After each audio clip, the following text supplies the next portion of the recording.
What's good, everybody, and welcome to another episode of the What's Good Games podcast, your source for video game news, commentary, analysis, and funny stuff every Friday. I'm Andrea Renee, joined by Miss Brittany Brombacher. Hello. And Miss Christine Steimer. Hello. Britt, OMG. Yeah. You got a new background. What's up? I do, yeah. So this is exciting. I have a brand new PC, courtesy of AMD, and we're working on making some fun horror Let's Play content that should be hitting our YouTube channel very soon. That's youtube.com/whatsgoodgames. So because of that, I decided, like, hey, I mean, we've been talking about this for a while, right? Moving my little desk away from the green screen of, I was going to call it green screen of death, but I have no reason to call it that. It just sounded real good. It could be a green screen of death, depending on what you put yourself into. That's like, true. You could and we never utilized yourself it out into somewhere else. Yeah, or maybe it would have fallen off like the tacks and it would have suffocated me and that would have been really bad. Anyway, yeah, so long story short, I am here in my room that I used to do all of my Blonde Nerd videos at, that I'll typically do my vlogs from. So it's exciting. I like being in here. I have a nice view of the yard outside. What do people call that? Feng shui or something? The mood of the I room. don't know. Feng shui is like about where things are positioned in your house and like which direction they face, northwest, southeast, that kind of thing. Oh, it absolutely had nothing to do with how I place anything in here. So that's definitely not it. But no, it feels good. I like being in here. It's nice. It's cooler. It's just a good spot to be. Well, I'm so glad that our friends over at AMD were able to make that possible, because I know that you and I have literally been talking about it for 6 months, 7 months, maybe longer, about making that switch. And so I'm glad that they were able to light the fire. And I look forward to seeing what you make with them. In case you guys miss it, of course, this is What's Good Games. We thank you guys so much for supporting everything that we do. We've got some awesome streams coming up this weekend. That's right, starting Saturday, June 29th at 10 a.m. Pacific time. That's right. It's time to wake up and have some mimosas for a happy hour Q&A that happens over on patreon.com/whatsgoodgames. You can get all of the link and stream info. And then after that, at 12 p.m. Pacific time, we're going to do the after hour stream. This is where we play games with you, sometimes with you, if we can get the connection to work, and if we're playing a game where there actually are multiple players. But I think we talked about potentially picking up our Until Dawn playthrough. Yeah. I have my heart set on that. I'm really excited. I want to see what happens. Yeah. I have to logistically figure out where I can put the camera so that you guys can see what's happening in the game, not on a delay. Oh. I mean, we've played before in some wonky situations. Brittany and I are veterans at the Until Dawn weird delay game. It's very true. We could just FaceTime with it. Worst case scenario, we'll FaceTime with your TV. We'll figure it out. Just bring like a battery pack to plug your phone into so that it doesn't die during the stream. Well, hopefully we don't have to resort to that. I've got lots of equipment in here that we can make something happen with. It also is the very end of June, as you guys are aware. And as you can see, I'm wearing my What's Good Games Pride shirt. So those Pride shirts are still on sale through the end of the month. And of course, as a reminder, all of the profits through the end of June go to the Gay and Lesbians Alliance Against Defamation. Yes, GLAAD.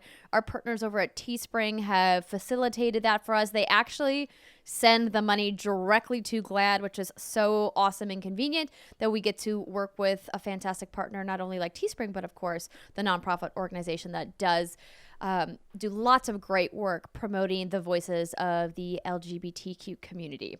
So don't forget, whatsgoodgames.com/store.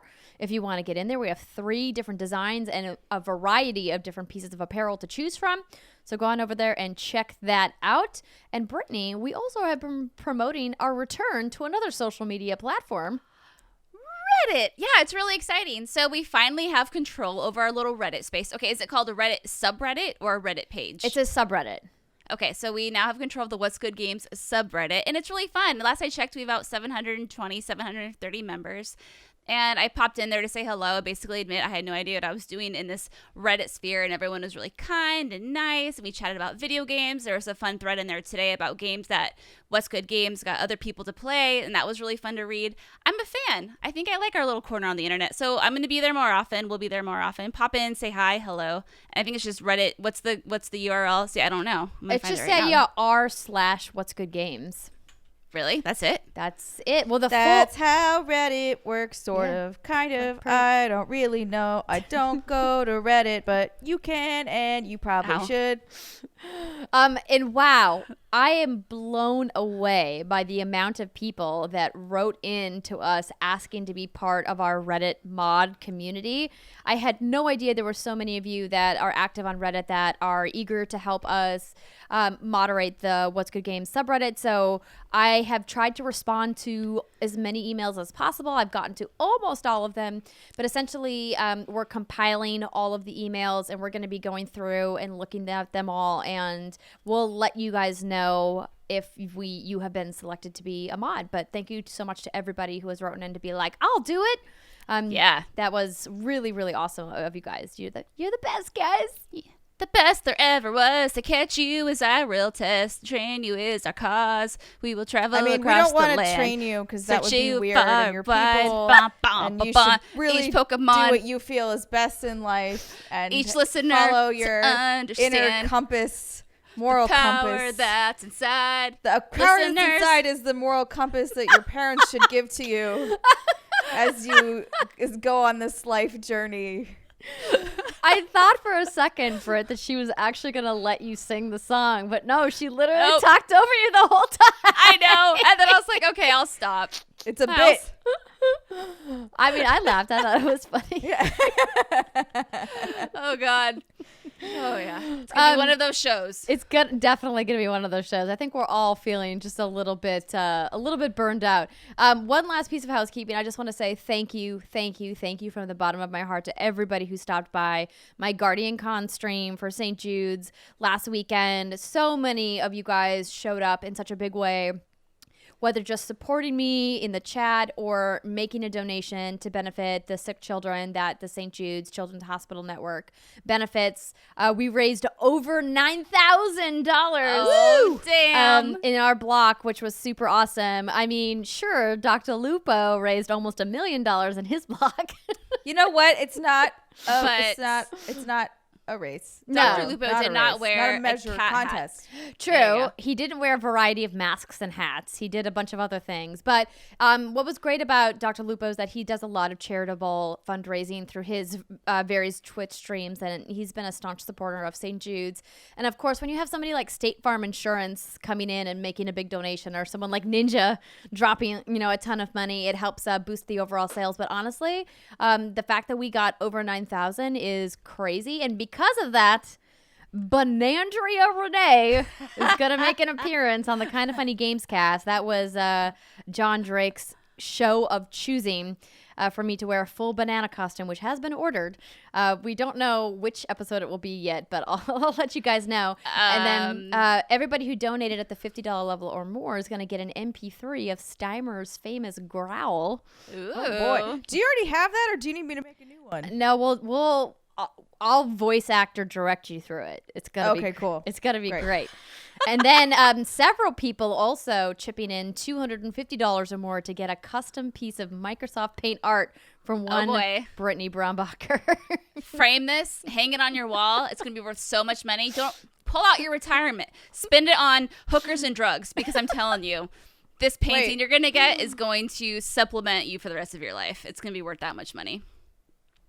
What, Steimer? You seem confused by what I just said. I am confused by... I'm confused at the pull out your money and spend it on hookers and drugs. What? Yeah, I thought it was self-explanatory. Yeah. But like, why? What? I don't understand how that's connected to the painting. Okay, here, let me break it down for you, baby girl. Okay. So you've been working hard your whole life. I have. I work like a dog. You've worked so hard. You have a retirement for when you eventually retire, and you're going to pull all that money out. You're not going to spend it on the grandkids. You're not going to spend it on your mortgage. No, you're going to spend it on hookers and booze and drugs. What I'm telling you is live your best life now. Pull that money out now and spend on whatever you want. Because if you donated $250 or more and you're getting a Microsoft painting of mine, it's going to be worth more than your retirement. Yeah, I'm on the train now. I'm on the Brit choo motherfucker train. Yeah, choo motherfucker. Yeah. I think what this means though is in October we all need to have our Halloween costumes. Steimer's the strawberry. You're going to be the banana. And then I just need to be something else. Like, what can I be that would make sense? What fruit would you want to I be? mean, there's literally a million sexy fruit costumes out there, so we can find something. Okay. Is mine sexy? But Am I no. a sexy strawberry? No, but I think we can't do the sexy fruits because clearly mine's like a full banana and Steimer was a full strawberry, so we'll find something for you. Perfect. We'll find a full. I don't know. I need a fruit. A kiwi. full-bodied fruit. A kiwi. An Great. orange, an apple. Maybe you can be a bunch of grapes. Oh my God! Yes, they have those, and they have all the little that's a like good little one. circle. Yes, you'll be our grapes. You'll be our bundle. You're our bundle of grapes. Oh my God! I'm so excited. Okay, It's going to be this is great. good. Maybe we Okay. should talk about things now. Yeah. Yes. A big shout out and thank you to this month's Patreon producers, Lincoln Davis, Alex Rigopulous, Faris Attieh, and Mohammed Mohammed. And welcome to our Patreon community. John Corwell IV, James Jackson, Michaela Sage, Matthew Wake, Adam Bankhurst. Wait, Adam Bankhurst? I know that guy. Rory O'Connor and Robert Kober. Wait, Robert. That's a great. Wait, is Robert that a real name?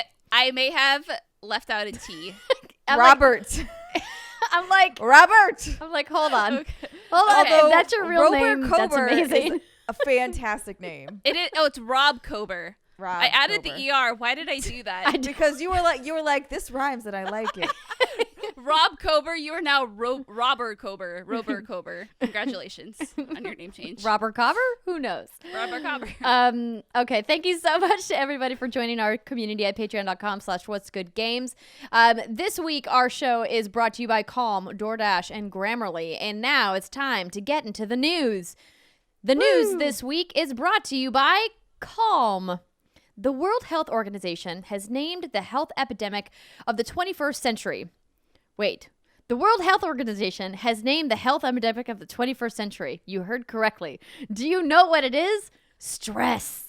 We're feeling more uncertainty and anxiety than ever before. And that's why we're partnering with Calm, the #1 rated app for meditation. When you meditate, your brain chemistry changes. Meditation has been shown to slow down the release of stress chemicals into your bloodstream, like cortisol and adrenaline, giving you some much needed relief. With Calm, you'll discover a whole library of simple, guided meditations on themes like anxiety, creativity, and focus. They even have other resources to help you relax, like sleep stories, music, and more. So, if you're stressed, take a deep breath and get calm. Now, I like doing this every time we have Calm on the show because So relaxing. it's just so soothing. Listening to the sweet sounds of water and birds. And this is, you guys, this is literally me just opening the app. I haven't even opened anything, any of the different things. But we love working with Calm. They have all kinds of great sleep music. If you're like me and you need to have some kind of white noise when you sleep, they have that. Or they have different types of music that you can listen to. The sleep stories are great as well. So if you guys are looking for a nice, easy way to get into meditation and learn about meditation, the Calm app is a great place to start. If you go to calm.com/whatsgood, you can get 25% off a Calm premium subscription. That's calm.com/whatsgood to get 25% off of a Calm premium subscription. 40 million people have downloaded Calm. Find out why at calm.com/whatsgood. All right, our first story of the day is a very interesting one. Dead Space creators' new studio to develop PUBG's narrative experience. This write-up comes from IGN. Glenn Schofield, the former vice president and general manager of Sledgehammer Games and Visceral Games, who was instrumental in creating Dead Space and co-directed multiple Call of Duty games, has been named the head of Striking Distance Studio by PUBG Corporation and will be creating an original narrative experience within the PUBG universe. PUBG Corporation announced the news today that Schofield will be building a world-class development team from the ground up to help create this new narrative experience within the PlayerUnknown's Battlegrounds universe. The new studio will be located in San Ramon, California. Quote, throughout my career, I've had lots of opportunities to make some remarkable games that tell incredible stories, and each of them has meant something special to me, said Schofield. But now those learnings will help me build a AAA team that can explore new designs and concepts at striking distance. As a creative, the freedom to explore the PUBG universe has me excited about the possibilities, which I view as beyond the Battle Royale genre. Today represents a special moment for me, and I'm so thankful to be taking this journey with the team at PUBG Corporation. End quote. Schofield has been in the gaming industry for a long time and was director on such games as Gex 3D, Enter the Hell Gecko, yeah. Blood Omen 2, Legacy of Kain. He then went on to create and be an executive producer on Dead Space before co-founding the Sledgehammer Games and co-directing Call of Duty Modern Warfare 3, Call of Duty Advanced Warfare, and Call of Duty World War II. PlayerUnknown's Battlegrounds, which recently became the 5th best-selling game of all time, with over 50 million copies sold, took the world by storm with its Battle Royale gameplay. Hot. Damn. I think this is actually really exciting. I do too. Yeah. PUBG is not a game for me. Obviously, like, there's not a lot of story going on there. And plus, like, I just suck. But taking the talent of Glenn and taking this universe that's been created. I mean, my only plebe analyst on this is, like, I think of a game like The Hunger Games, right? Where it's like you have all these, a movie, and you have all these people trying to survive. So I think about how could you turn that into a video game? And The Hunger Games is very exciting to me, and I like watching it. It's fun. Don't ask me what happens. I couldn't tell you because I watch these things and I forget. But I remember enjoying myself in the moment. So if you take this idea and you turn it into a game, I think you could do some interesting narrative things with this. You know, are you going to do the same sort of thing where all of a sudden you have to join all these other people and you have to live in this dome life, like that reality TV series that they're making, except for you can actually die? And how they can spin that. And are they going to make it so, and this is where mine goes, maybe, you know, you might not win if you don't make the right decisions, or maybe you're going to have to win and you just have to make the right decisions. I don't know. It's exciting. I'm here for it. I have no idea what a narrative experience is going to look like, since I'm really unfamiliar if there's any deep lore to the PUBG universe at all. There are frying pans. I mean, they can make it. I think that's kind of the beauty of what Glenn could do here is just craft it into whatever he wants. My only concern is the engine of what they're using. Like, I don't know how interested in this I'm going to be if it's like the same engine that they make PUBG in, because it's a serviceable engine for what it is for this battle royale, but I don't know that it's definitely not going to be able to compete with anything like Battlefield or Call of Duty or any of these shooters that come out with these really beautiful, brilliant campaigns. So that would be my only thing where I feel like they would need to do some engine work before they could really. So I guess that makes a lot of sense. You're probably thinking it's going to be more along the line of like a Call of Duty campaign, maybe, or something like that. That's what just reading the headline, that's what I thought it meant. Like listen to the story and like, that's the only thing I could think of it, but maybe it's something different. I'm not really sure. It is whatever a narrative experience is. Whatever you want. I don't know, man. Like, yeah. To me, that translates to single player campaign. Right. But it is possible that they are doing something super wacky, which I'm here for. Go ahead, do something. Yeah, because I think about PUBG, and I think it's a game that, I mean, obviously it's realistic-esque compared to especially games like Fortnite, but I don't think it's a game that takes itself way too seriously. So with that, I think there's probably some room for some quirkiness, maybe for not so much a linear first-person campaign, but maybe something that's a little more open, where you have other characters. This is a really cool opportunity, if there is not a lot of lore, which you never hear anyone talking about the lore of PUBG, to really create lore and create, like an actual story, livable, breathable setting around PUBG, and it can be really fun. That's actually an interesting point, where it could, instead of being like a campaign, you like traditional campaign, it could be something more where it's just PvE-ish or like whatever. Like there's just not a lot of other players around to kind of fuck you up. Or I mean, technically it doesn't say it's even single player, so it could be a narrative experience together, which would be interesting. Yeah. Anyways, I guess we'll find out. Maybe we'll get some necromorphs back. Bring back Dead Space. Oh, rip. Wow. But it kind of has to make you wonder, and this is kind of on topic, kind of not, like what the hell is going on at Sledgehammer Games right now? You know, I know they left back in, was it February? of last year, Glenn and his co-founder, Michael Condrey, Correct. I think his name was. Mhm. Yeah. And just recently, a piece came out from Kotaku. Ooh, tacos. Dude, taco sounds so good. Saying that Treyarch is now heading the 2020 title, which Sledgehammer and Raven were working on. And it's kind of like, well, why is that happening? Like, what's going on at Sledgehammer? So it's gonna kind of related, kind of not. Kind of gotta wonder. Yeah, so whenever there's a change in leadership like that, especially with both of them leaving to go do other things, I'm sure that ripples out and is going to affect their production timelines because they might want to, change some priorities around. Whoever the new leadership that's coming in might want to put their stamp on things and work out a flow with the team, and obviously has to integrate into the Activision ecosystem because they are so heavily involved in whatever is going on at Sledgehammer. I think it would be interesting to see, be a fly on the wall and figure out what is actually going on. But Yeah. I have no doubt that they'll work it out. I think right now, Call of Duty as a franchise clearly needs to figure out a way to reinvent itself, and Infinity Ward is taking up that mantle with what they're doing with Modern Warfare. And I think if it's successful, that might dictate what these other studios are doing, and Activision's probably aware of that and maybe doesn't necessarily want too much rocking the boat right now until they figure out what their strategy is for the next 5 years going into the next generation of consoles.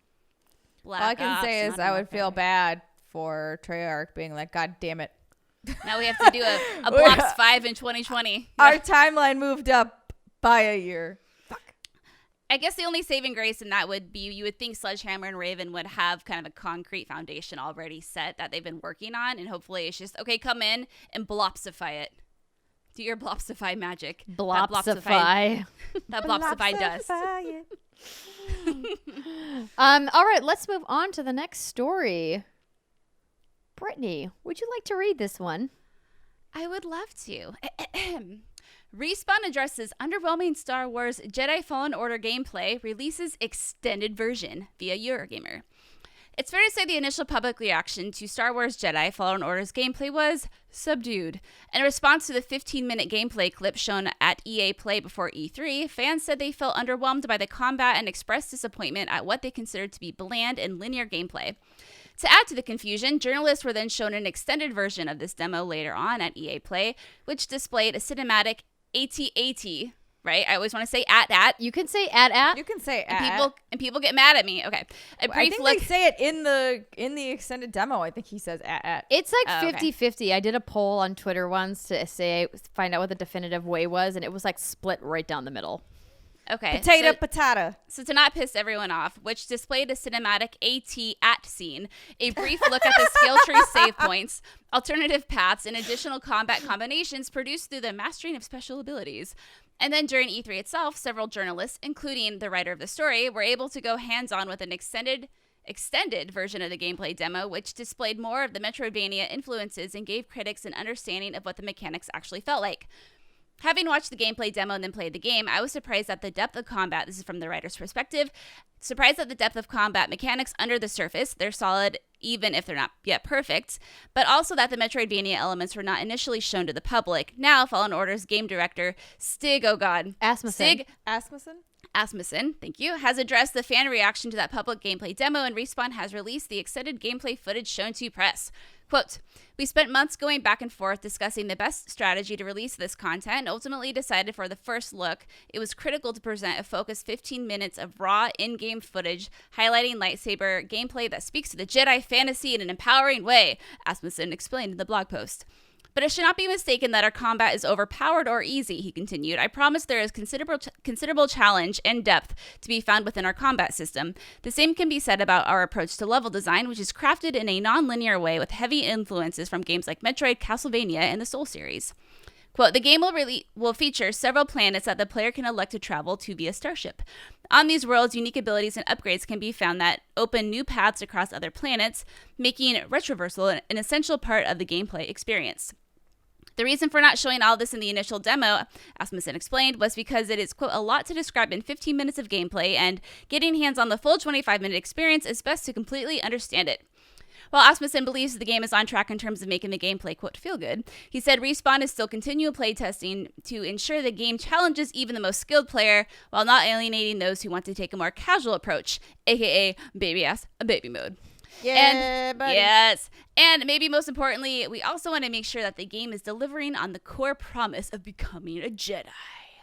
Jedi means I stab you in the face with a laser lightsaber. bullet that you shoot at me. You fucked me up a little, Brittany, and then I messed it up. I try to like vibe with you. Usually we vibe really good.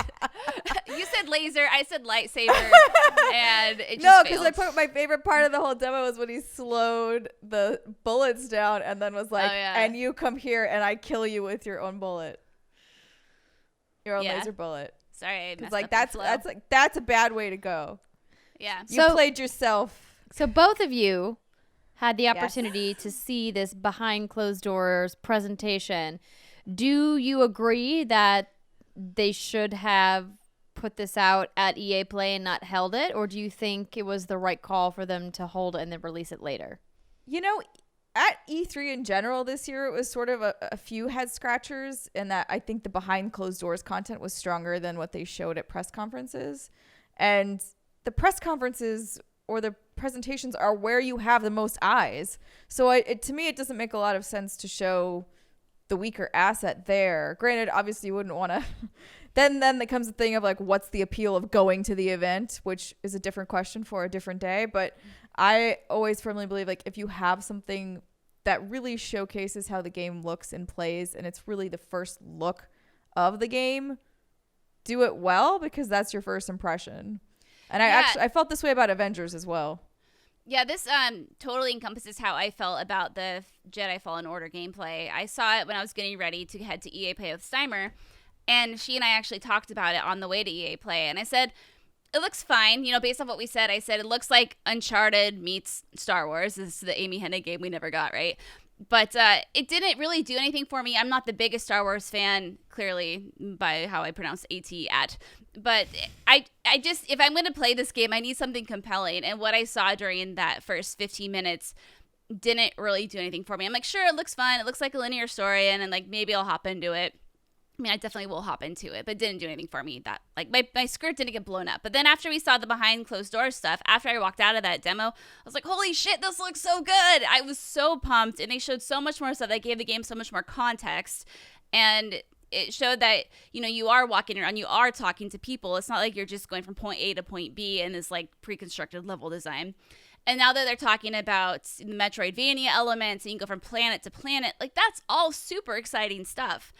And it's too bad that that wasn't included. And I get it's tricky. You know, I get you have to you have to try to appease everyone within those first 15 minutes. The people who are wanting to play it because it's a video game, people who just are interested because it's a Star Wars thing. But yeah, it didn't. After I saw the behind closed door stuff, just speaking personally, I was sold. But it wasn't until I saw that I was sold. Yeah, I heard from a couple of other judges that they were able to get some hands-on time with the game as well, which assholes. I know, if I had only known. But I think I agree with you, Britt, that they should have put their best foot forward. I have been likening some of these behind closed doors demos to the Hall H panels you see at Comic-Con. We have San Diego Comic-Con coming up here in just a couple of weeks, and how so many of those panels never get released to the public, and then the trailers are either leaked because somebody's like, you know, against the rules, their phones, like doing a sneaky a recording, like the Avengers demo that leaked. Or the studios will release it a couple of weeks later because the people who run Comic-Con want to incentivize fans to show up in person at the theater, which I understand. And so I think that's where a lot of these behind closed doors demos come from. And also the idea that the people that are invited to those BCD demos are generally members of the press that can tell the difference between like an alpha build and a beta build, and know like if there's a bug or a mistake that it's not going to be final code in the game, and be able to have a more discerning eye than just a general Star Wars fan who walked in off the street for EA Play. But I agree that Star Wars should have been the big focus. Obviously, they led their live stream on Saturday with it, but I really would have loved to see them dedicate the whole first hour of that stream just to Star Wars and show that full 25-minute gameplay clip and give context while they're playing through it. So, yeah. And going back to what you said, Steimer, it does remind me a lot of the Avengers. Because all I've seen is the stuff during the Square Enix press conference. I haven't seen what you and Andrea have seen. And so right now on that game, I'm kind of like, it sounds like every other, and this is me generalizing as, again, not like a huge Avengers fan, like your typical run-of-the-mill action-adventure game with an Avengers skin. Like, I haven't seen anything that's getting me all hot and bothered. So it's kind of interesting, the route that's being taken. Like you said, a few head-scratchers, for sure. yeah. Yeah, I mean, the Hall H thing is certainly a method you can choose, and then I think Gears did this too, and it was also weird. Like, Gears didn't show any gameplay, and we were like, why did you not show any gameplay? Is it because you feel like everybody already knows what Gears of War looks like, so you don't need to show gameplay? I don't know. I don't understand the mentality behind it, but like, all of your press conferences and stages, that is where you show your games and put your best foot forward, and that is where you have the biggest amount of people. And yes, you want to give something special to those who took the time to come and show up, but like at the detriment of introducing your game to the world, I don't think so. Yeah, and I think just going hands-on, too, with the title, it's a total different experience than seeing it played, right? When we saw the Final Fantasy VII re-reveal, whatever trailer at the press conference, obviously I was all hot and bothered and excited, but I was just as excited, if not more, to play it, and what I played was all the same stuff I had already seen in that trailer. So it's not even necessarily that it takes anything away from you, but it's a fine line to straddle. Yeah. Well, hopefully we'll get some hands-on at PAX West later this summer, since the game is coming out this fall. Keep our fingers crossed. Steimer, you want to hit this next story? Hit it. I'll hit it and quit it. Ew. No, I won't. I'm not that kind of person. It's true. Epic exclusives are the, quote, only strategy to disrupt Steam's retail status quo. And this story comes to us via IGN, where I used to work once upon a time. Epic Games founder and CEO Tim Sweeney has defended the Epic Games Store's current exclusivity strategy, stating that the tactic is the only way to change the current status quo. Talking as part of a thread on Twitter, Sweeney said, quote, "We believe exclusives are the only strategy that will change the 70-30 status quo at a large enough scale to permanently affect the whole game industry." The 7-30 revenue split is what he's referring to there. He went on to explain that exclusives, quote, "though unpopular with dedicated Steam gamers, do work as established by the major publisher storefronts and by the key Epic Games Store releases compared to their former Steam revenue projections and their actual console sales. At current, the dominant PC storefront is Valve Steam, which currently takes a 30% cut from the retail price of the game itself. Epic takes less than half of this, with a 12% cut that leaves the game's publisher and or developer with an 88% share of the income.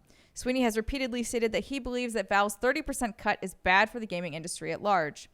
Quote, "will the resulting 18% increase in developer and publisher revenue benefit gamers?" he said in a follow-up tweet. Quote, "such gains are generally split among 1, reinvestment, 2, profit, and 3, price reduction. The more games are competing with each other, the more likely the proceeds are to go to 1 and 3. So reinvestment and price. So I believe this approach passes the test of ultimately benefiting gamers after storefronts have rebalanced and developers have reinvested more of their fruits of their labor into creation rather than taxation," he added. Sweeney often addresses complaints about Epic's exclusivity policy on Twitter. In April, he said that Epic would end exclusivity deals if Steam committed to an 88% revenue share for developers. Until then, the company intends to secure exclusives such as Metro Exodus, Borderlands 3, and Quantic Dream's previously PlayStation exclusive library. So I'm glad that this is coming up again, because we've gotten so many of you that have written into us about this. Some of you have been very respectful with your discussion, and some of you have not. Tisk tisk. So obviously this is a very hot button topic, and I think Sweeney is very definitively saying here, hey guys, we're happy to stop the exclusives once Steam lowers their revenue share. I said months ago that if people are upset about Epic exclusivity, they shouldn't get mad at Epic. They should go to Steam and demand that they match the revenue split. I think that's clearly the clearest path to victory here, but that's not what Steam gamers are doing. They're not going to Steam and saying, hey, Steam, don't let Epic take these games from you. Lower your revenue split. There's absolutely no reason why Steam and Valve cannot match Epic's split. There's just literally no reason except that Valve wants more of the profit. And they want to take that profit out of the pocket of the developers who make the games that go on their platform. And if that doesn't make you angry, if you get angry because Epic wants to give more of that money back to developers instead of taking more of the profits of the platform, I don't think I can have a rational conversation with you. Yeah. Like, I don't know what to do here. Yeah, I mean, the reality is, exclusives, when it comes down to it, they're not pro-consumer. They're not. But if they truly believe in this goal to get the revenue sharing down to an 80-8-12 across all platforms, whatever it is they really want to do, this is the way it's going to happen. And this is how you get the conversation going. But the unfortunate reality is, I looked, and Steam has 90 million active monthly users.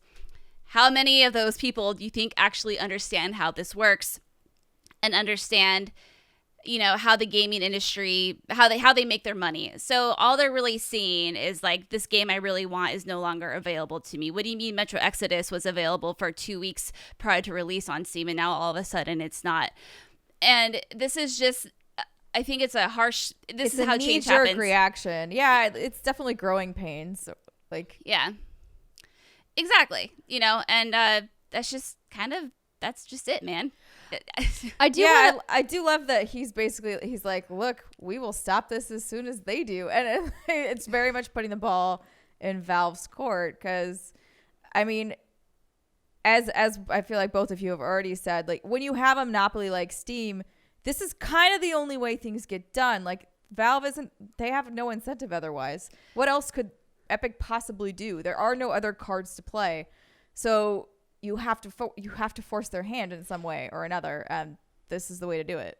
Yeah, and it's interesting if you look at the statement that Steam put on the Metro Exodus page when it was pulled. And it starts off with saying, "We think the decision to remove the game is unfair to Steam customers, especially after a long pre-sale period. We apologize to Steam customers who are expecting it to be available for sale through February 15th, but we were only recently informed of the decision and given limited time to let everyone know." Now, when you put out... Sorry, I was going to say, I agree with Valve in this case. I think pulling a game that was previously on sale on the platform is bad form. I don't think Epic exclusive games inherently are bad. I think that they're fine because exclusives exist on every platform. Hello, you can't play fucking Pokemon Sword and Shield on your PlayStation 4. I don't hear people crying their big crocodile tears about that. But like the idea, like the Metro Exodus case is clearly an exception that I think was bad. Like they should have let that game go to launch. But obviously, like the 4A and Deep Silver, who like published that game, and THQ very publicly said how much better the game did on Epic Game Store than they thought it was going to do. But I agree that one case where they pulled it after it was already on sale was like, yo, maybe this is not necessary. Yeah, I totally agree with that. I think there's no issue with this because I think Steam is totally correct. But when you say we think the decision to remove is unfair, they're not wrong. It kind of was a shitty move. But I think the people who don't, I'm talking about the casual, I hate using that, casual gamers. The gamers that just like to play the games, they don't follow the industry. Right. They're mostly like the disengaged gamers. The disengaged. I don't know if they know the difference between something like this and another game that, is just publicly out, like Borderlands 3. It's coming to Epic, right? Do they know that there's a difference there and that Borderlands 3 might not be considered unfair? Does that make sense? I don't know if I'm making sense here, but it's kind of like saying one thing is unfair. I'm wondering how many people are taking that. It's unfair, and running with that and applying it to every single case from now on. Yeah, no, I think that's a decent case. Like, I do wonder if they hadn't sort of got off on the wrong foot with Metro Exodus, if people would still be upset. Like, right. Or if it is really just they kind of stumbled out of the gate with it. And so now it's just a snowball rolling down a hill. And people are piggybacking off of that one case and being like, it's bad because they did this one thing kind of poorly. And therefore all of it is bad, which I disagree with. Yeah, so I put a link in our show notes, and I'm going to tell you guys as well, if you want some more context about everything that's happening, Nathan Grayson over at Kotaku wrote really great article that summarizes a lot of these issues titled Why People Are So Mad About the Epic Game Store. And he actually published this back in April of this year. And he does a really fantastic job of laying out exactly the key talking points for a lot of the community members. But he also does a really thorough job of going through the conspiracy theories and the rumors about Epic Game Store, including their spyware, their data usage, selling information to the Chinese government, Tencent's involvement, and really debunking a lot of these conventional wisdom ideas about the difference between Epic Game Store and Steam, which are true and which just flat out are fake rumors. So I really highly encourage you, if you are personally invested and you have stirrings of anger inside your chest right now as you're listening to me say stop being upset about Epic Game Store exclusivity, you're like, God damn it, Andrea, I tried to explain to you why I'm so mad about it. You might First of all, you should go, take a deep breath and then download Calm. Download the Calm at calm.com/what's-good. But I definitely think it's worth checking out, again, why people are so mad about the Epic Game Store on Kotaku.com from Nathan Grayson. Is a really great breakdown of everything that's been happening. And in that, they actually have a link to the current roadmap that Epic put out to kind of highlight the features that they want to add into the Epic Game Store over time, which ones they have added and which ones are on the horizon, and what the timeline kind of looks at. Because they made that public. They're like, hey, obviously we know we're missing a crap ton of features that Steam has, and we're working on it, and this is the kind of timeline as to what we're doing. It's just like, I feel like every time this story gets brought up, I feel like a broken record saying, yo, it's of course not complete at launch. Very few games are complete at launch, let alone a digital marketplace. Now, if anybody has the means to get it done, it's Epic. Clearly, they have a bunch of money. I think the underlying reason why they're doing what they're doing with the Epic Game Store is sound. I love the idea that they're trying to put more money in the pockets of the people who make the games, and that they're also doing cool incentive programs like the Epic Game Store creator program, where streamers and YouTube creators who make content around these games can also get a tiny piece of the sale instead of that money going back to the platform. Valve doesn't care about any of that.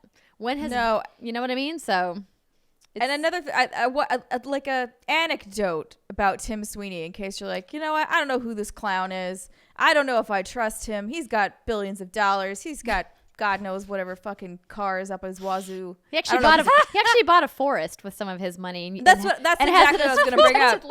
So in November of 2008, he bought 1,500 acres of North Carolina wilderness so that he could keep it undeveloped, because people were like looking to develop this land. He's bought a lot of land in North Carolina to help conserve it and prevent it from being all turned into parking lots, strip malls, and whatnot. Strip malls, yes. So like, that's the kind of guy Tim Sweeney is. To give you some context, so when he says things like "we are out here for the developers," I tend to believe him. And if Steimer believes some PR, PC stuff like that, I mean, I think that speaks for itself. Yeah. There you go. She's the first one to call people on their bullshit. It's true.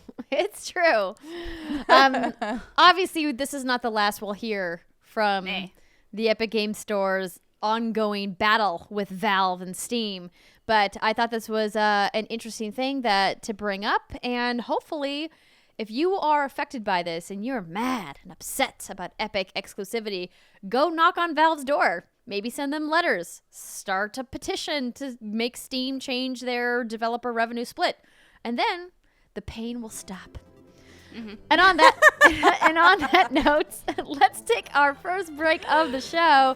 When we come back, we're going to talk about what we've been playing. It's going to be a good one. Stick with us, everybody. We'll see you in a minute.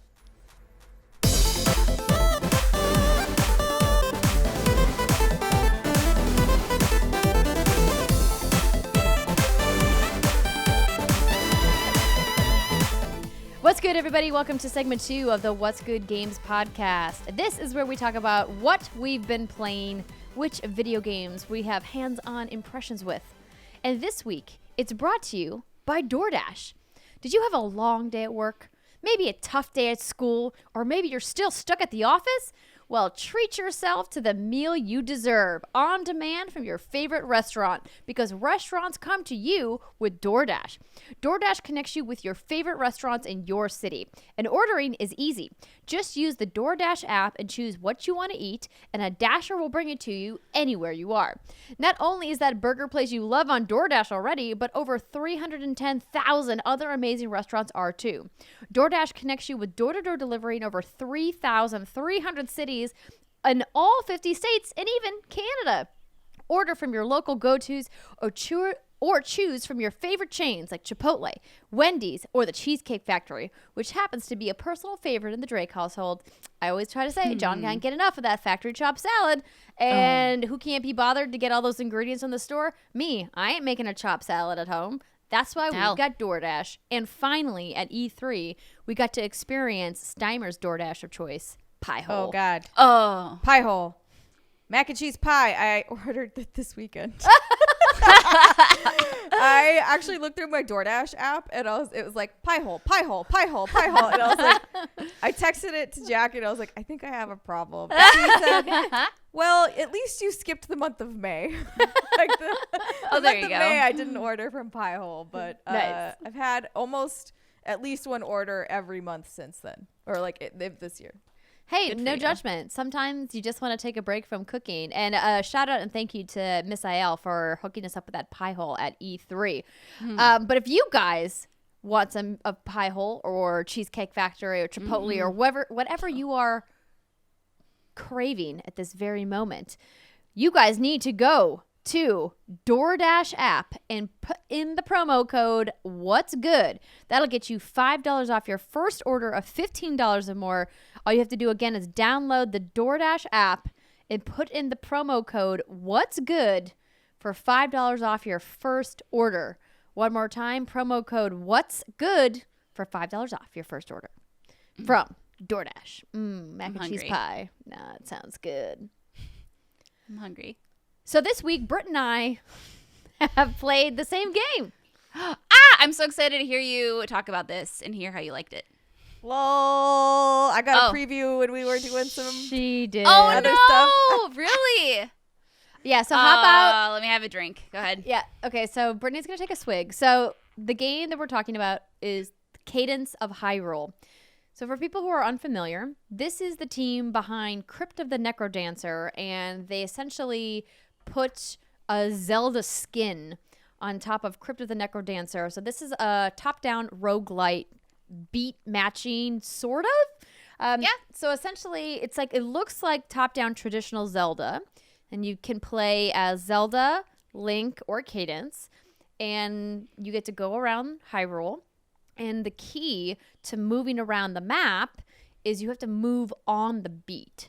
Now, not every section requires you to move on the beat, but most of them do. And it's a grid-based. And so when I was playing with a Pro controller hooked up to my television, the game was like, hey, we see you're playing with the left thumbstick. You might want to try using the D-pad. And I was like, wait, I'm not sucking that bad, am I?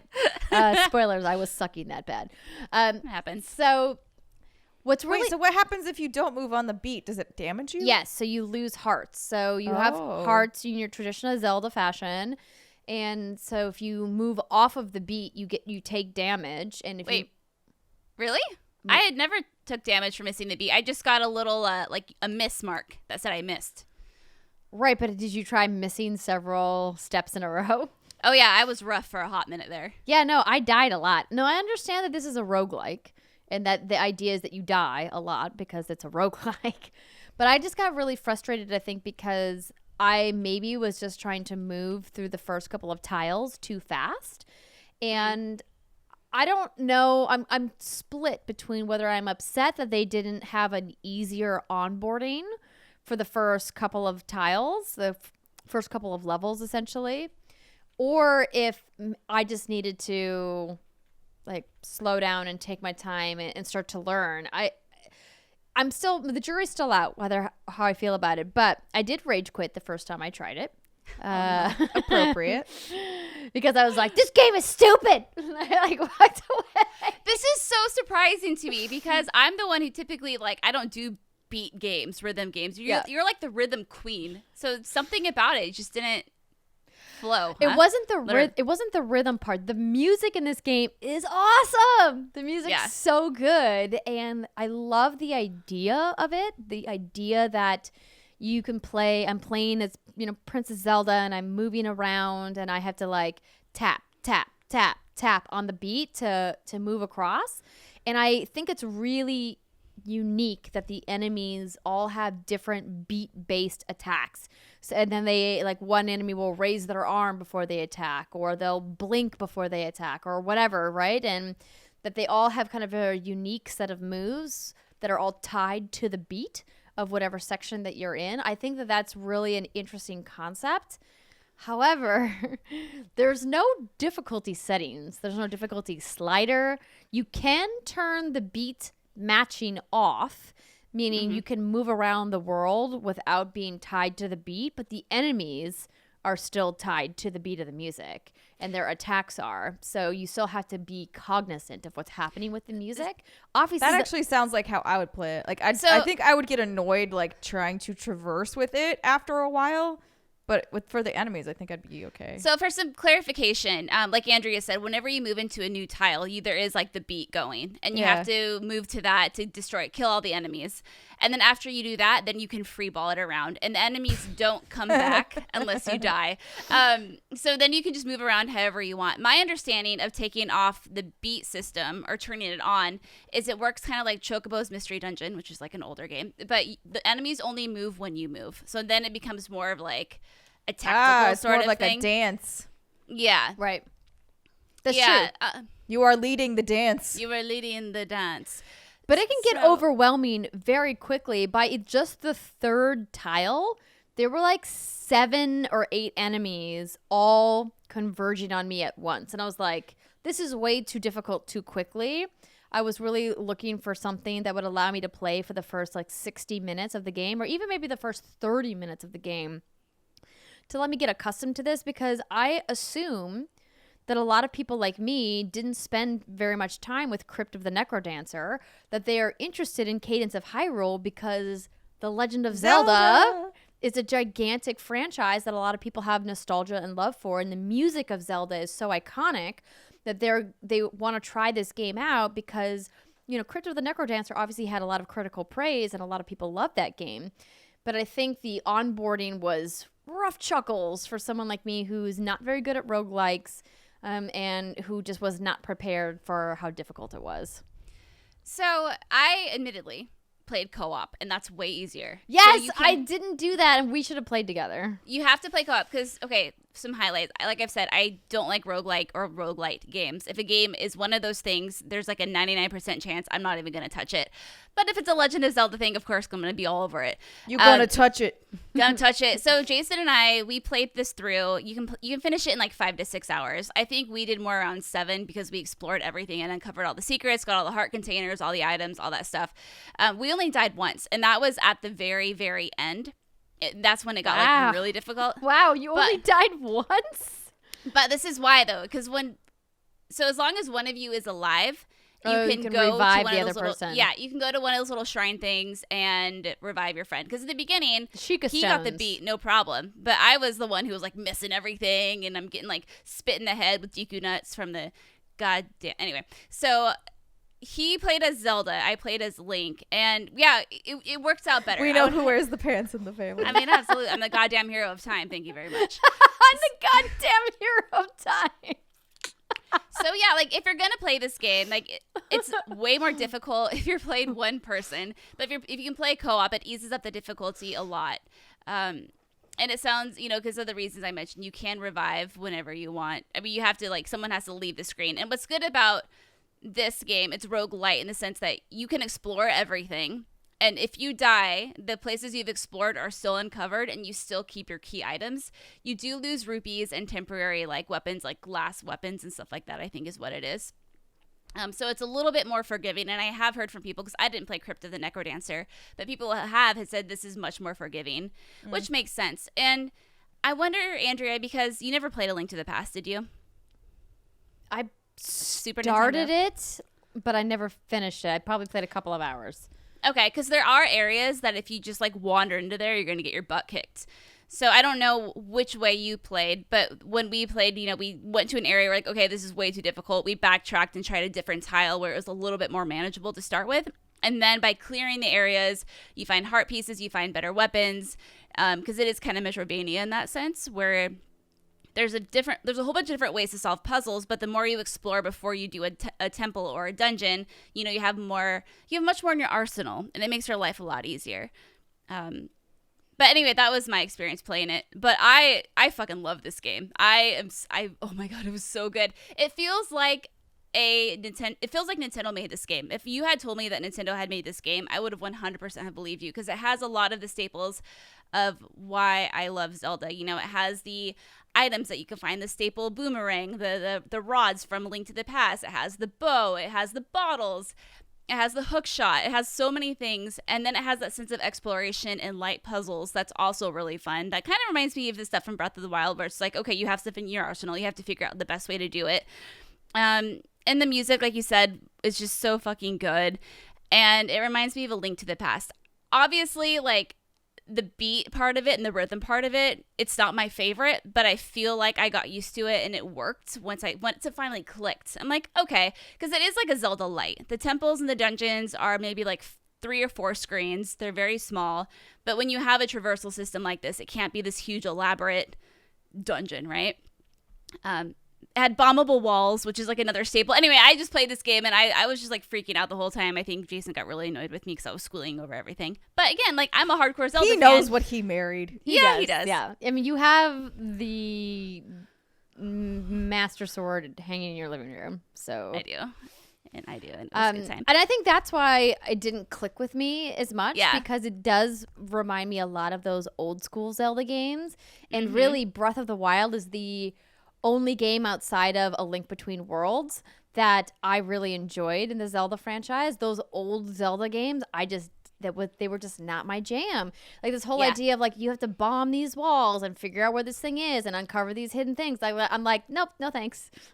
Oh yeah, ain't see, got like time. For me, that's fun. I love that. So yeah, that's actually really good. That's a good disclaimer. I think if you're a fan of Legend of Zelda, top down, Link to the Past, Link Between Worlds, or maybe even Breath of the Wild, it's a good throwback to Zeldas of old, and it's a really good overall look at why I love the Legend of Zelda series so much. Obviously, I would prefer in my ideal game for there to be more depth to it, but this just kind of encompasses a little bit of everything that I love about the series. So for me, huge hit. But if you're like, what the heck, why am I in Death Mountain already? I just started, I'm a noob. You're going to get your ass kicked, and you don't understand that's how it works, then you're not going to have so much of a great time. And to be clear, I'm not blaming the game for any of this. I'm blaming myself, obviously. Blame it on the game. Because yeah. That's a good parody. I like it. also, that's a deep cut reference that I really appreciate. Good job. Yeah. I do really love like I said, I love the music, and I think what they did with Cadence of Hyrule is super important, because it shows that an indie developer can work with a behemoth like Nintendo to make this really cool mashup with a franchise that I think none of us thought we would get like an indie version of, right? Because The Legend of Zelda is huge. And so I think it's really cool that Nintendo's going out of their way to do cool little projects like this, and I hope that we see more stuff like that in the future.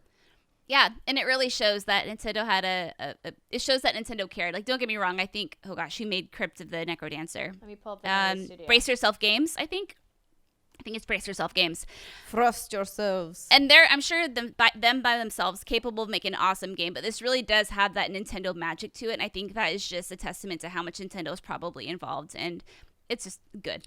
It's a good thing. Give us Zelda romancing sim. Let's go. Oh my god. Wow. I want to romance all the shark people. Dude. Zelda shark people. Zoras. Do you think Nintendo Yes. would ever allow that to happen, though? No. No, But- romance No, sim? but like it would be awesome to do a Dream Daddy with a few of those I was people. just thinking that. from, Did you hear like- that Dream Daddy's coming to Switch? Yeah, baby girl, I Yeah, did. I'll have some mobile bat dad. Yeah. Yeah, I'll just do the voice to myself at like the airport, and then everyone around me will be really weirded out. That sounds I just right. envision you like at night, like in your bed, like some candles lit, and just like randomly breaking out into Amanda. bad dad voice. think that was her name. Yeah, exactly. It was. Okay, yeah. So Steimer, you have been playing. You have been playing Dauntless. Yes, a little bit here and there. So you guys have obviously talked about Dauntless at length before, and so I was like, okay, I finally need to like hop in and try this thing. Number one, fantastic character creator, A++.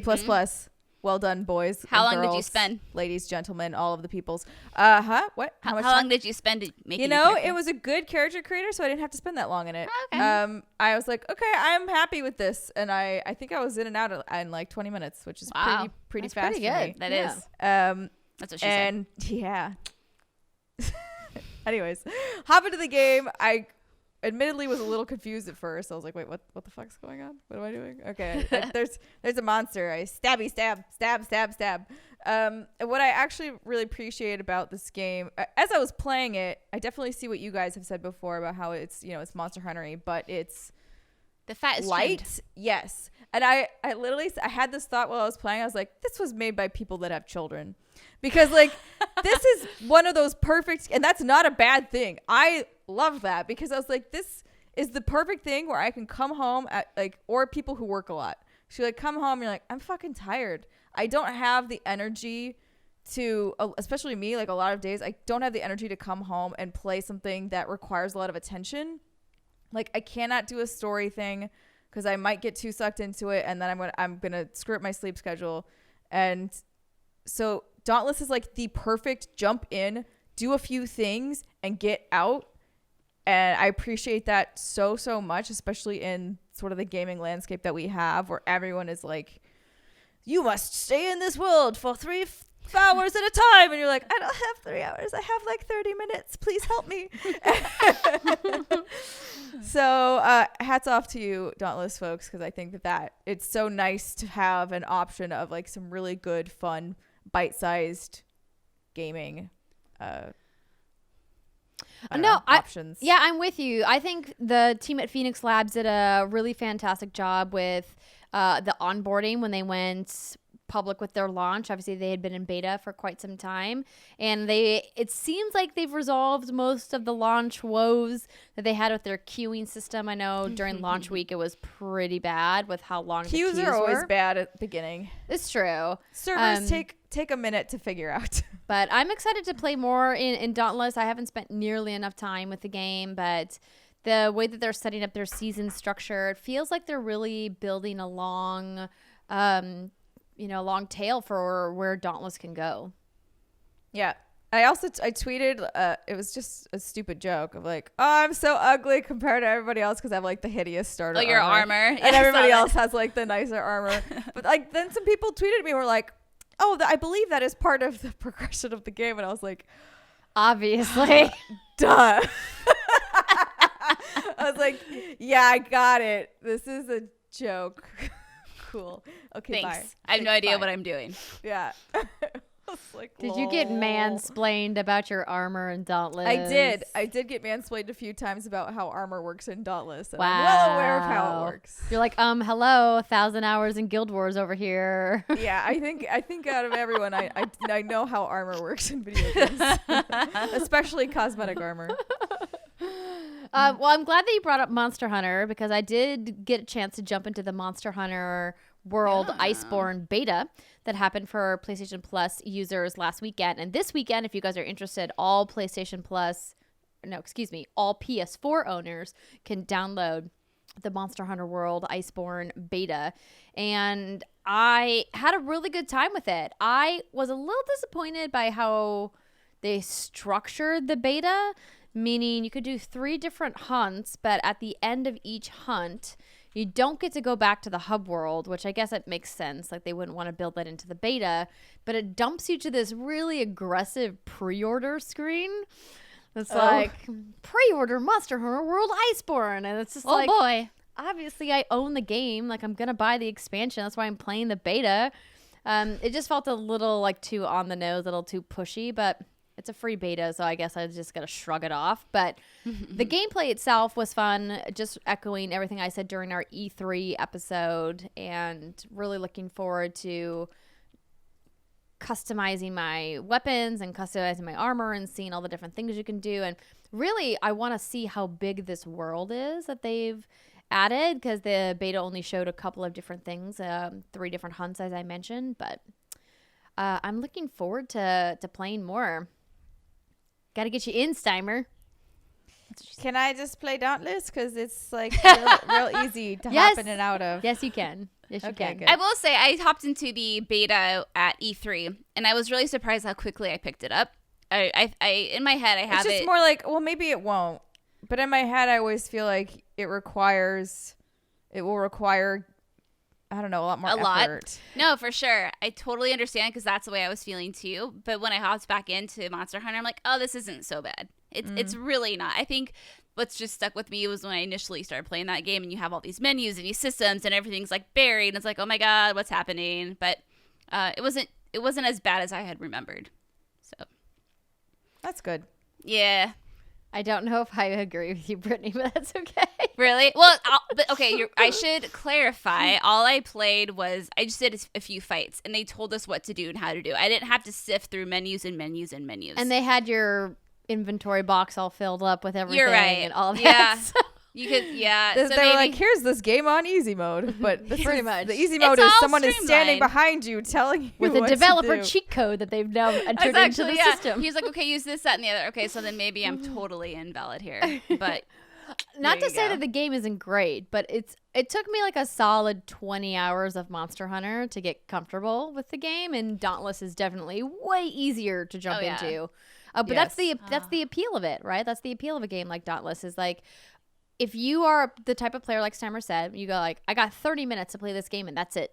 Dauntless is probably a better option for you, because I love how deep the systems are in Monster Hunter World. It's a very classic hardcore role-playing game in that sense, that has really awesome combat as well, but it requires a time commitment to get comfortable. But that's what's rewarding about the systems, is that once you learn them and start to master them, it's almost got like a tangible feel good to it, where you're like, ooh, I feel so badass right now. Like any good RPG, you know, when you get past that 30, 40, 50 hour mark and you're like really like rolling. So you're just like, I destroy everything. Yeah. I will slay all the monsters. Yes, pretty much. But Brittany, last week we did not get to talk about Judgement. So I would love to hear all of your thoughts on what you've been playing with Judgement. I am in love with this game. So this is a game developed by, I had to write it down, Ryu ga Gotoku Studio. Whatever. Anyway, published by Sega. It came out in December. Good effort. I tried.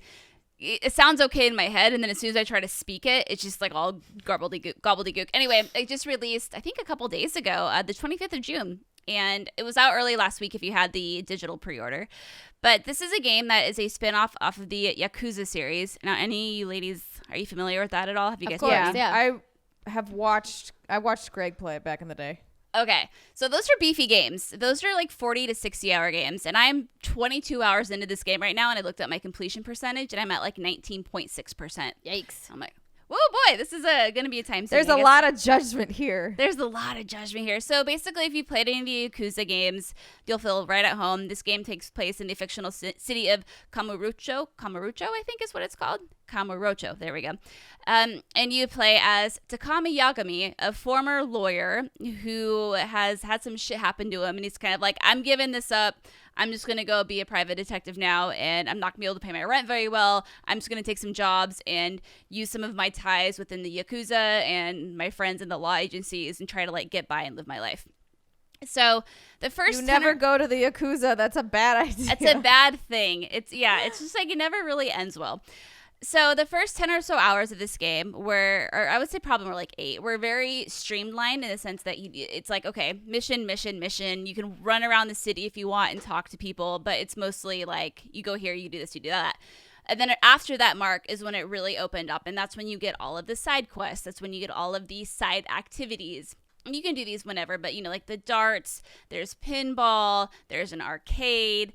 And then all of the side quests open up. And then that's when you're like, oh my God. And so I'm, like I said, 22 hours in, and I've been doing all the side quests that pop up. And I still haven't unlocked some of the game's mechanics that I know are coming that are going to be another huge time sink.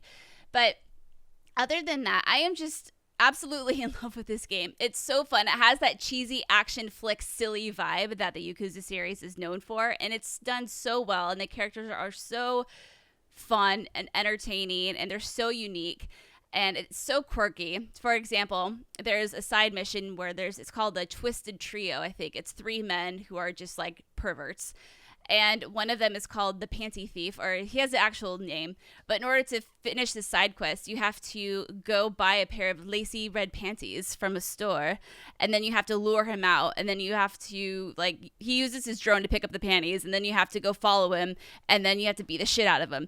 And it's like, it's just so quirky and silly. It's one of those things that Yakuza can get, or Judgement can get away with, because that's just kind of its charm. It never takes itself too seriously.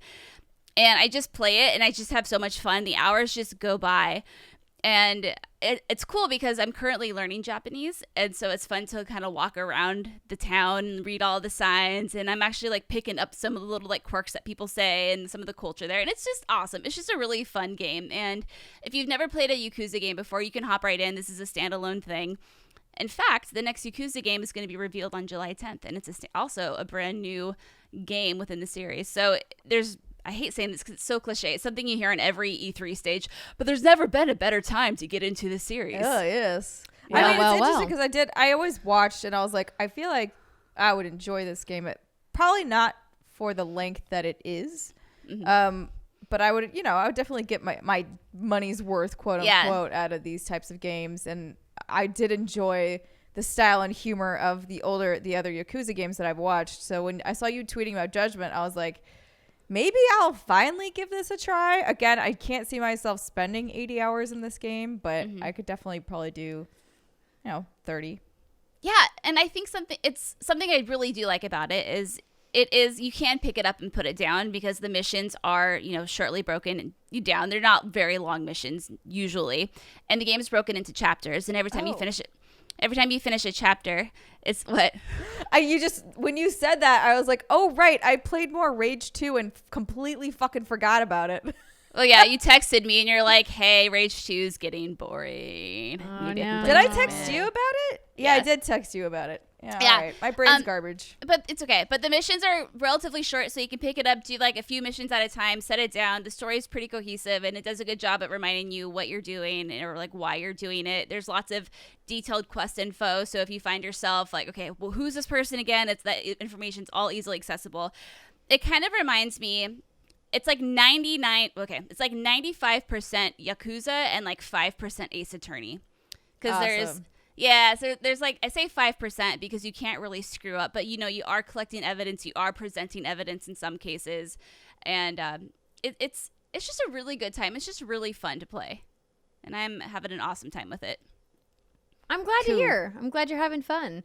I have to admit this game was definitely not on my radar. The last time I saw this game was at Tokyo Game Show last fall when it was really just starting to make the media rounds, but Yakuza also was never really my thing, but I'm glad that you're having fun. I do love that they have all these really dumb mini games inside their games. God.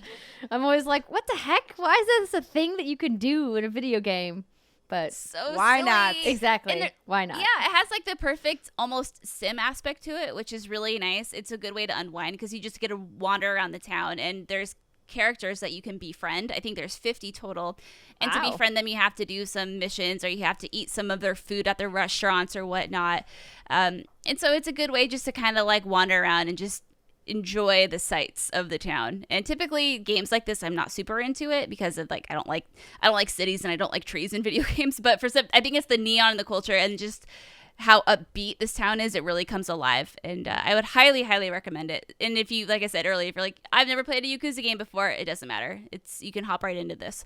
What's interesting too, I don't know if you ladies remember this, but back in March of 2019, there's a Japanese actor who is the face of one of the antagonists in the game. And the game had to get pulled from shelves because he was suspected of cocaine use. Oh, I remember this. This became a huge deal. Yeah. And in Japan, that's a big no-no. And so they had to completely recast him and redo his likeness and the voice acting and everything before they would put the game back on shelves. Yeah, I remember that. I can't imagine that poor team being like, God damn it. Couldn't you at least have kept it a little more on just the for DL? a few more months. Yeah, just until this game is, like, God, fuck. Yeah. I'd be so annoyed. Yeah. The new actor's Stupid great. actors need Yeah, I their know. drugs. Well, you got to do the cocaines. Yeah. Answer, you don't. Yep. Yeah. That's right. Answer, you don't. Don't do drugs, kids. You heard it here. All right, so I guess we are not talking about Rage then because Steimer's bored. Well, it's funny. So the shitty part is, so before E3, I was playing Rage 2, and then I got to a boss battle I was not expecting. I was like, well, I'll just leave this here, and then I'll go do E3 now. I went to go do E3 now, and then I came back to it, and I was playing on normal, and I came back to it, and I was like, oh, right, I'm in the middle of a boss battle, and also, I didn't know there would be a boss battle, so I have no health packs, and I have nothing, like, I have no supplies to make more. I was just like shit out of luck, and I was just like, all right, well, I guess I'm fucked here. And I couldn't remember how to play anything either. I was like, how do I switch my fucking gun? Like, how do I do anything? Oh God. So like, it definitely took a few rounds of like remembering all of the buttons and what everything does. And then I had to crank it down to easy in order to even make it through, because I was just like, I don't want to, I could do this. I don't feel like doing it. So I'm just going to put it down on easy. There you go. And crank through and figure it out. So I've been playing it on easy now, because I'm just like, you know what? I've played half of it on No normal. shame. I'm fine with that. Baby ass I'll baby mode. I'm baby ass baby moding it the rest of the way, and I'm almost done. So Are you still listening to the podcast while you play? I'm not. I probably should again, because I was honestly still getting a little bored, because shooters, just first person shooters in general, I tend to tune out on. I need probably a little more stimulation happening, because this time when I was playing, I was like, maybe I should listen to the story and what people are doing, and then I was like, I don't care. I don't care about any of this. Maybe so yeah, I think when I go to finish that game, I'll probably just turn on a podcast and shooting people is very fun. Yeah. And like using your powers and shit is very fun. So the gameplay is really fun. I just like the tying it all together is kind of what's missing for me. Sure. We should play Judgment. Yeah. There you go. Yeah. There you go. All right, well, that's going to do it for our hands-on segment for this week. We're going to take one last break of the show. When we come back, we're going to take your Dear WGG questions, and let me tell you, there's some pretty good ones this week. Thanks so much to everybody who wrote in. So if you guys want to hear some really fun questions, including potentially an appearance by Britt's British accent, stick with us. We'll be right back.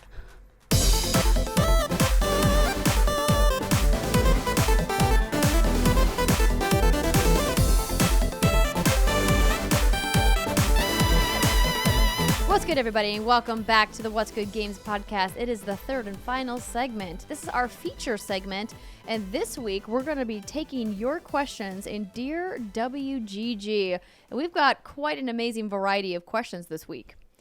But before we get to that, I have to tell you that this segment is brought to you by Grammarly. Thank you to Grammarly for supporting What's Good Games. Grammarly, of course, is a communication tool that helps people improve their writing to be mistake-free, clear, and effective. They encourage everyone, even the best students and top professionals, to use Grammarly to do their best work and accomplish even more of their goals. Grammarly is a writing assistant that makes you look and sound smarter. Easily improve yourself and your communication at school, work, and almost anywhere with Grammarly. They help people show their best self through writing and are available across platforms, including online browser extensions, desktop editor, and even a mobile keyboard checker.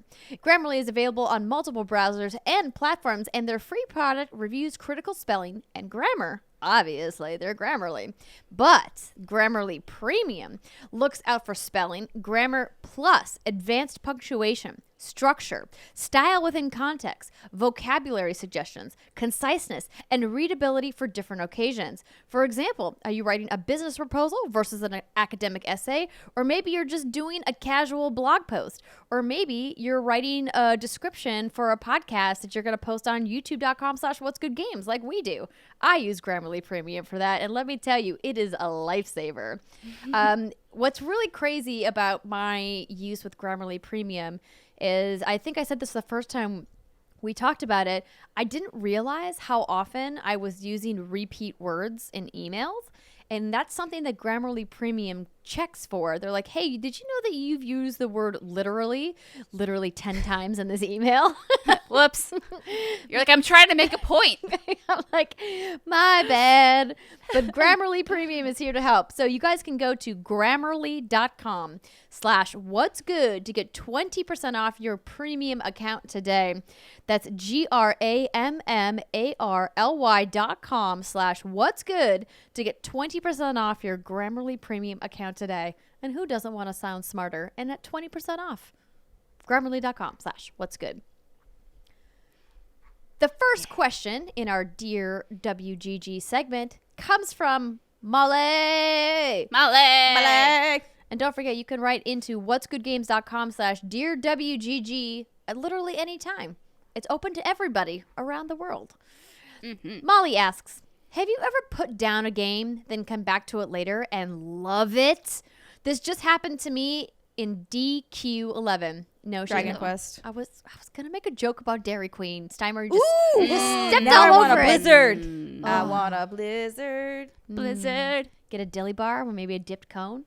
I put it down last year at 40 hours and then started it again a few weeks ago, and now I'm at 100 hours and I can't stop playing. Damn, girl. It's so good. So, ladies, have you ever put down a game, then come back later and discovered how much you truly love it? Honestly, when I put a game down, I usually don't go back to it, unfortunately. I've tried. Like, so Catherine was a good example of a game I put down and tried to go back to and just couldn't fucking play it because I was like, I have forgotten all of the moves. I don't remember anything about how I'm supposed to move these stupid blocks around.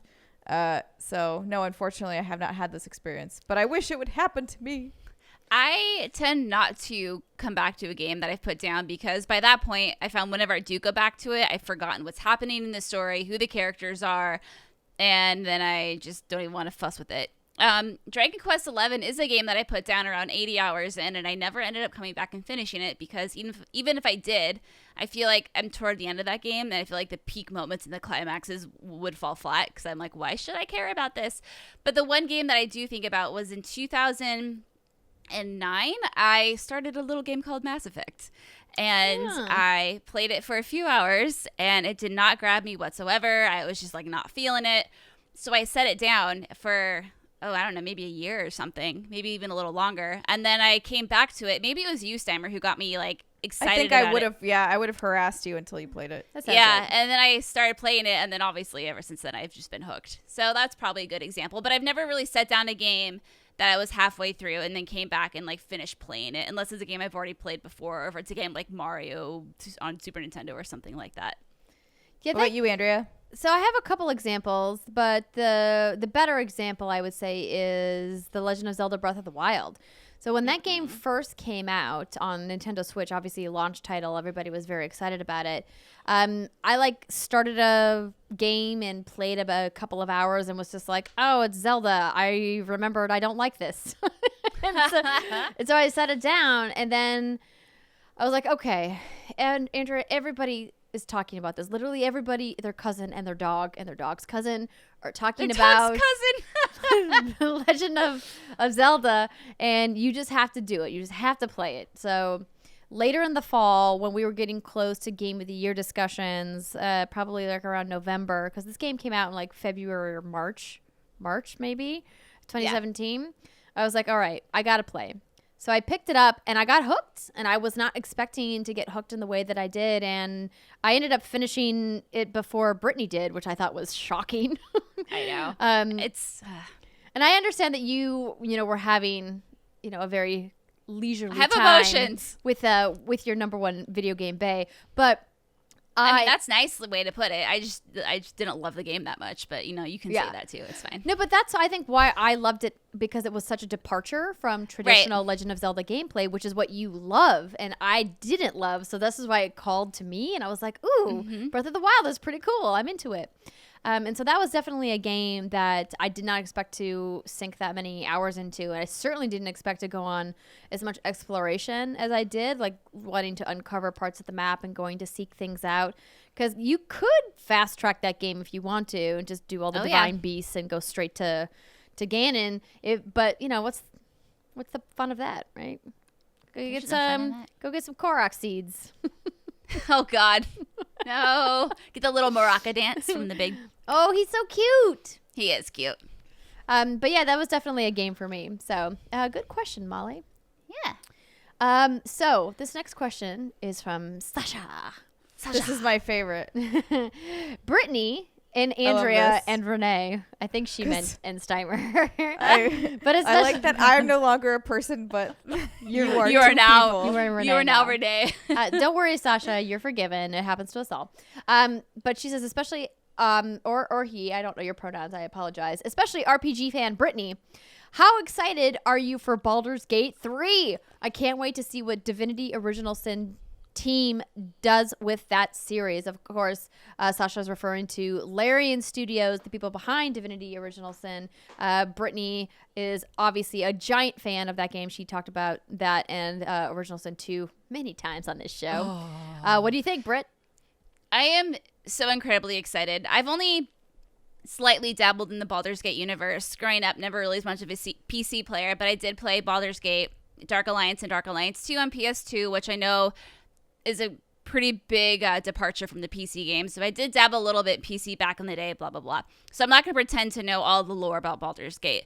But everything Larian Studios touches lately just turns into gold. They are just so talented at what they do, and I cannot think of a better team to lead the way on such a beloved franchise. And there's a lot of weight behind this. You know, this isn't like it's their own original IP, right? Baldur's Gate has such a large following, or such a passionate following, and I'm just really excited to see what they do with it and how they put their own little Larian twist on it. And I just can't wait. This game is like not coming out anytime soon, sadly, but that's okay. PC Gamer has a really great article up if you want to know like what do we all know about Baldur's Gate 3 right now. They had a little interview with Larian, and there's a lot of good info on there. Stuff I don't understand. I'm not gonna pretend to understand some weird lore shit. If you also want to learn about Baldur's Gate 3, your very own Andrea Renee has an interview with Larian Studio and Wizards of the Coast on the Facebook gaming page, and I will tweet that out. But what was really interesting was hearing the perspective from the team at Wizards of the Coast, because this is clearly based on D&D lore, and they talked about how they're focusing on, you know, the 5th generation of rule set for Baldur's Gate 3 and what that means, bringing a classic pen and paper RPG like D&D and Dungeons and Dragons into a video game in 2019, because obviously Wizards of the Coast has their own games that they're working on, but a much different style of game than what Baldur's Gate is. And so I really think it's awesome that Wizards of the Coast is so involved in what Larian is doing, because clearly they had to give their blessing.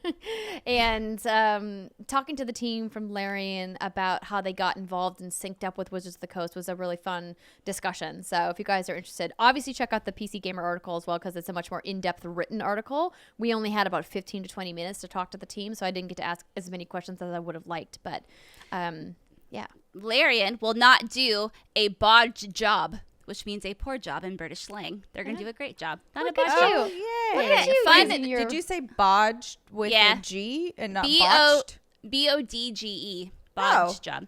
This is a super random but like fun story. When Jason and I first landed in London, Jason was wearing that day his Larian Studios t-shirt that we got from some PAX event that we went to. Whenever we go over there, we know the team really well. We all like chit chat, say hi to Sven and all that good stuff.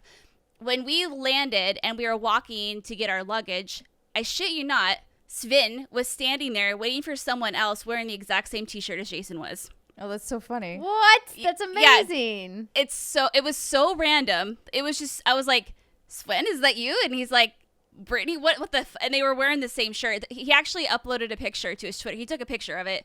So if you go to his Twitter profile and like search around, I think the end of May, I didn't retweet it because I am like so jet lagged and I look like death, but it's a really funny picture. So check it out. Now I'm gonna go find this, and I will find it. I will retweet it for you. No, don't. Oh, Please, no. it's too late. It's already out on the internet, Brittany. Okay. Let's see here. Do you want to do this next one? Yeah, right? I think. Yeah, I don't care. Sure. Yeah. Okay, sure. so Gabbie writes in and says, hello. I'm a new listener, so I'm not sure if or how much you have discussed this topic. What are your views on how women are designed in video games? As a girl gamer, I find myself going back and forth. Sometimes it can be empowering to play as a woman who embraces her sexuality, but other times it is uncomfortable, especially thinking about why a character was designed a certain way and for what audience. For example, as ridiculous as it is, I love Saints Row 4. No one is unscathed, and it is a self-aware game with sexual themes that doesn't take itself too seriously, in my opinion. On the flip side, I don't have a desire to play any of the Grand Theft Auto games because you can't play as a woman in the story mode, and women appear to be set pieces from my perspective on footage and not from gameplay experience. What are your thoughts? So, I mean, I'm the chick, if you saw any of my Guild Wars 2 characters. Your bikini armor all day.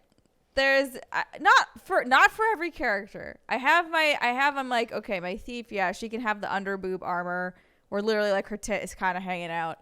And then, you know, my mage can also be super skimpy, but then I do like my warriors to be like in armor. So I think it just kind of depends on what I think you should be doing, like how it fits.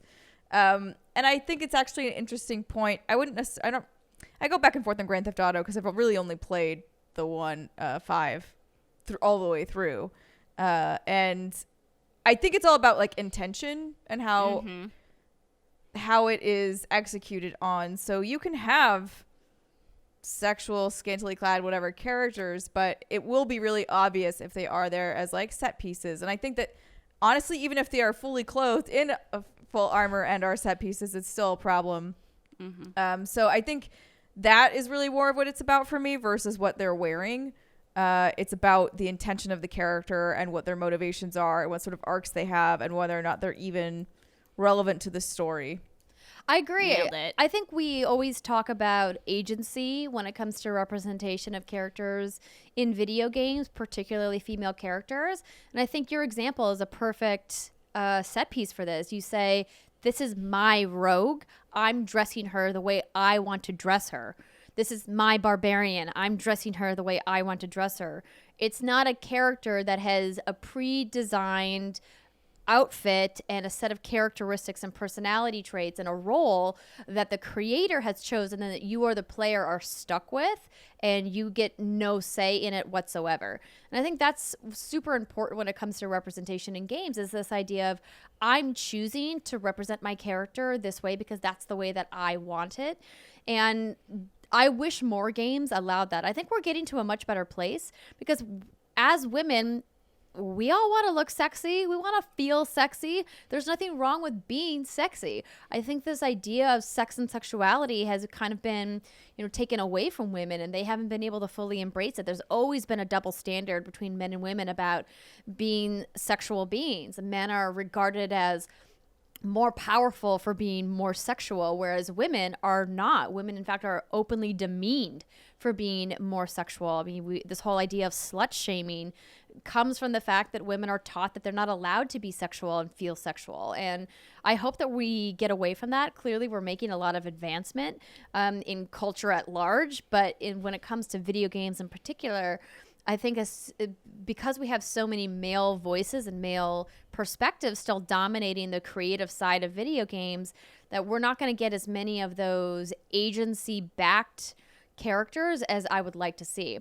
But I always use Bayonetta as an example of a character who embraces her sexuality and has agency over her sexuality, and it can be super uncomfortable for some players how sexy she is as a character and some of the things that they do with her literal hair covering her body. So good. Magic hair.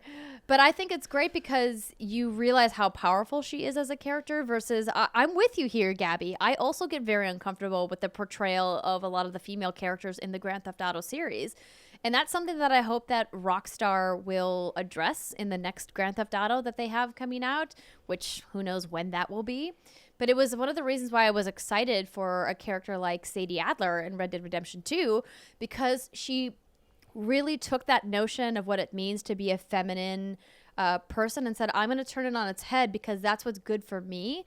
But it doesn't mean that being feminine is bad. I think that that's another key part of this conversation is always to remember that women are allowed to both embrace their masculine and feminine sides, and whatever that expression means to you is okay. Amen. And that's my thing too. I don't care if you have huge boobs, small boobs, thick waist, small waist. Like, you are a woman and your shape is beautiful. Like, and that's the part that I think some people tend to step outside those bounds. And like, look at the recent shenanigans with Tifa in Final Fantasy VII, right? In OG Final Fantasy VII, big old boobs. Beautiful. I mean, she still has big boobs. She does. Yeah, no, big old nice boobs. And there's nothing, like, she wasn't They created. just aren't polygonal. Yeah, and it's like Lara Croft, right? Like, they're just not, like, they don't come to a sharp point at the end. Right, like, they're not wearing Madonna cone bras. I mean, did you see Cloud's hands in that game? Oh, yeah. Yes, They're like, right? Yeah, they're just like giant Mickey Mouse gloves. Like, I know, they're so good.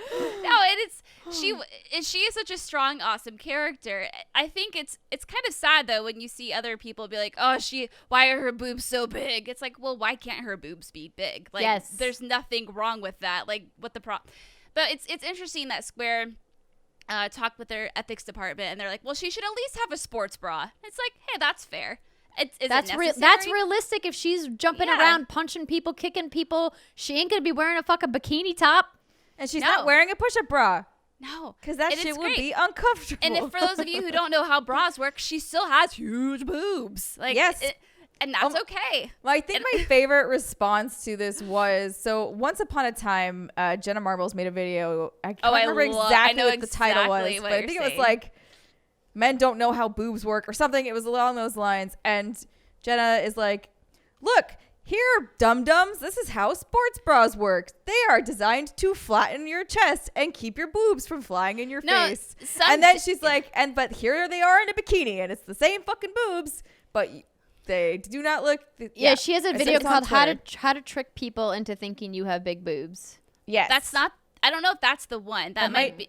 The one thing Steimer's talking about was a guy was complaining because he was saying how female athletes look like boys because they're so flat chested, and she's like, listen here, fucker, like, you gotta constrict these things, and that's what she was talking about. So yeah, like Steimer said, like, she was like, hey, I'm wearing a sports bra, like, you know, it doesn't look like I have a lot going on. Then she took it off, was wearing a bikini. It's like kaboom. She's like, hey, science. Also, like, female athletes have very, very low body fat percentages, and boobs, spoilers, are all fat cells and like mammary glands. So when you're working out like a badass, like Olympic athletes are, you have super low body fat, which means your boobs go away. That's what happens. And it's just Anyway, as long as, like, if you're gonna have your female character in there, and, you know, big boobs, small boobs, big ass, small ass, like, all women are shaped differently, and I think it's awesome that we're seeing more and more representation of different body types in games. And a lot of the female characters we're seeing are badass, and they're like, yeah, I'm a badass and I know it, and they're very human-like. They're not there just to, like, bang into, like, a brothel or something, and that's cool. My favorite thing now on the internet is people getting upset that they think that characters they once wanted to fuck are no longer fuckable. That's my favorite. I love it. I love it so much. Give me your tears. I will feed on them. They don't think they're fuckable. Why? Apparently, girls with small boobs aren't fuckable, Britt. Did you hear? Yeah, right? Oh, like, damn. People who are mad over I'm Tifa, never getting laid again. Andrea, you'll know. Who was the Mortal Kombat character people were mad about? Honestly, I think I might have missed that. Was it Katana? No, I thought it was like, I want to say Shiva, but that might not be right. Something. Oh, that might be it. I just literally Googled Mortal Kombat boobs. Let's see here. And there's a Reddit thread. They were like, she's no longer fuckable. And I was like, okay. Oh my God. Yeah, I don't know. Yes. Oh, yeah, it is Katana. Katana trailer confirms she has smaller boobs. No, it wasn't the smaller boobs. I was thinking of Shiva. Oh, yeah. But Shiva's a monster. I know. It doesn't matter. People wanted to fuck this monster before, and they were mad that now she looks like a monster. She's got 4 fucking arms. What the heck? I mean, everyone has their kinks. Don't kink shame. Listen, there's a lot of characters like I want to fuck too. We've talked about this many times. I wanted to marry Donatello, who was a fucking turtle. So, like, it's true. I have that clip saved. Yes. I'm in no place to judge. But I do think it's hilarious, and it makes me laugh every time. Oh my God. Losers. Okay, I think we have time probably for one more question here. I think this one's Wait, which one? What? I say we should just confirm that we will be at PAX West. Oh, yeah. So So people know. Nicole asks, will you be joining us for PAX West? Yes, Avi. For sure. Yes. We have submitted for another What's Good Games live panel. We have not received confirmation yet, but we hope and pray that the fantastic folks at Penny Arcade will once again invite us back to do our panel at PAX. If for some reason they say no, we're still going to PAX. Yeah. And we will be throwing What's Good Games meetup. Obviously, we are still several weeks away from PAX West, so working out those details, but we'll have more info on that once we get into the month of August and get a little bit closer to the show, but definitely we'll be at PAX West. How about this one? This one? What do you think? I mean, sure, we can try it. Let's give it a go. Yeah. Give it a go. Because I like the... Here, I'm going to read it because I like the Okay. name. Okay. The Nano Biologist writes in saying, what's good? With every major push in technology, we see its waves affect many other industries. I was listening to Giant Bomb's E3 show where Phil Spencer was on and talked about internet caps set by ISPs. During it, he made an interesting comment that we as consumers cannot let ISPs dictate the internet.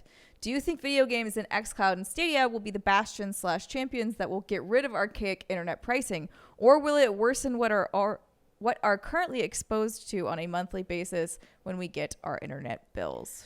This is a great question. Of course, the nanobiologist, a frequent contributor on Kind of Funny Games Daily. That's how I knew his name. Enough. But this is a really tough one to answer because I guess I'm just maybe a little bit jaded about the terrible telecommunications monopolies that are happening in the United States in particular.